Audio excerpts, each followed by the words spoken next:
ഏറ്റവും കൂടുതൽ റേഡിയേഷൻ ഉള്ള ഒരു ഏരിയയിലേക്കാണ് നമ്മൾ പോകുന്നത്.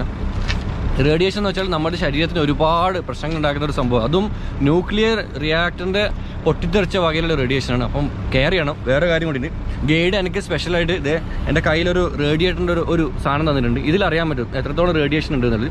ഇപ്പോൾ ഇവിടെ 0.11 ആണ് 11 ഇപ്പോൾ റേഡിയേഷൻ ഉള്ളത്. ഇത് ഉള്ളിൽ കയറിക്കാൻ ഈ സാധനം പിപ്പി അടിഞ്ഞുകൊണ്ടിരിക്കുകയാണ്. ഓരോ ഏരിയയിലും ഓരോ റേഡിയേഷൻ ആയിരിക്കും കേട്ടോ. റേഡിയേഷൻ്റെ ഒരു കൂമ്പാരം നമ്മൾ കാണാൻ പോകുന്നത്. നമ്മൾ ഈ പോകുന്ന വഴിക്ക് ജസ്റ്റ് ഇവിടെ നിർത്തിയാണ്. ഇവിടെ റേഡിയേഷൻ ലെവൽ 12 ആണ്. ഓക്കെ, അപ്പോൾ എന്താ ഇത് ആ ഒരു ടൈമിൽ ഉപയോഗിച്ച് ഹോസ്പിറ്റലായിരുന്നത്. പക്ഷെ ഇപ്പോൾ ആൾതാമസവും ആൾക്കാരൊന്നും ഇല്ല കേട്ടോ. 1986 ഹോസ്പിറ്റലൊക്കെ ആയിരുന്നത് കണ്ടോ നിങ്ങൾ. പക്ഷെ ഇവിടെ ഇപ്പോൾ ആരും ഇല്ല. അപ്പം നമ്മൾ ഹോസ്പിറ്റലിൽ ഉള്ളാണ് നമ്മൾ കാണാൻ പോകുന്നത്.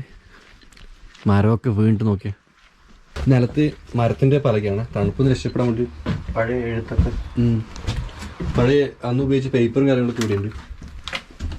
കമ്മ്യൂണിസ്റ്റിൻ്റെ സോവിയറ്റിൻ്റെ ഒരു ഇതൊക്കെ ഉണ്ട്. സോവിയറ്റ് ക്രാസ്നിക് റെസ്റ്റ് ആ ഒരു സൂപ്പർ മാർക്കറ്റാണ് ഇത്. അബാൻഡനാണ്. അതൊന്നും ഇല്ല. എല്ലാം ആരൊക്കെ സാധനങ്ങൾ വാരിപ്പോയിട്ടുണ്ട്. പിന്നെ ഈ ഒരു ഏരിയൻ്റെ അകത്തുനിന്ന് ഒരു പ്രൊഡക്റ്റ് പോലും പുറത്തു കൊണ്ടുപോകാനോ ഒന്നും പാടില്ല കേട്ടോ. കാരണം റേഡിയേഷൻ ഉള്ളതുകൊണ്ടാണ്. ഒന്ന് കൊണ്ടുപോകാനൊന്നും പാടില്ല. ഗ്ലാസ്സൊക്കെ തകർന്നു. അങ്ങോട്ടൊക്കെ ചെറിയ ചെറിയ വീടുകളൊക്കെ ഉണ്ട്. നമ്മൾ ഈ പോകുന്ന വഴിക്ക് ഇവിടെ കണ്ട ഒരു സംഭവമാണ് എന്താ ഇത് കണ്ടത്. ഇത് ശരിക്കും ഈ ചെർണോബിലിലേക്ക് കടക്കുന്നതിന് മുമ്പ് പോലീസുകാരുടെ ചെക്ക് പോസ്റ്റാണ്. ആ ചെക്ക് പോസ്റ്റാണിത്. ആ ചെക്ക് പോസ്റ്റിൻ്റെ അവിടെ അന്ന് അവർ ഉപയോഗിച്ച ആ ഒരു ലാഡ എന്ന് പറയുന്നത് സോവിയറ്റ് യൂണിയൻ്റെ ലംബോർഗിനിയാണ് ലാഡ കാർ. അന്ന് അവർ ഉപയോഗിച്ച ലാഡ കാർ ഇവിടെ അതുപോലെ തന്നെ ഡിസ്പ്ലേ ഇട്ടിട്ടുണ്ട് കേട്ടോ. അന്ന് പോലീസുകാർ ഉപയോഗിച്ച ആ കളറ് അല്ലെങ്കിൽ ആ പോലീസ് വണ്ടിയായിട്ടിത്. പോലീസുകാർ അന്ന് ഉപയോഗിച്ച ആ ഒരു യൂണിഫോം അതൊക്കെ അവർ ഡിസ്പ്ലേ ഇട്ടിട്ടുണ്ട് ഇവിടെ.